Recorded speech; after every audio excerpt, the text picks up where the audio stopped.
اور صحابہ کرام جب کسی کی موت کے وقت وہاں پہ موجود ہوتے اور اس شخص کی موت کے آثار نظر آ جاتے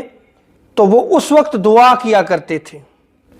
اب یہ معمولات ہمارے ہاں موجود نہیں ہیں، یہ ختم ہوتے چلے جا رہے ہیں۔ آقا علیہ السلام کی حیات ظاہری میں مرنے والے کے پاس یہ دعا کی جاتی تھی کہ اے اللہ فلاں بھی فلاں کی مغفرت فرما، یعنی ابھی وہ اس دنیا سے گیا نہیں ہے اور اس کی مغفرت کی دعا کی جا رہی ہے۔ ہمارے ہاں تو اب یہ بھی اختلاف ہے کہ جی مرنے کے بعد دعا مانگنی ہے یا نہیں مانگنی چاہیے۔ حضور کی سنت مبارکہ میں دیکھیں، حضور کی حیات ظاہری میں یہ امر ہو رہا ہے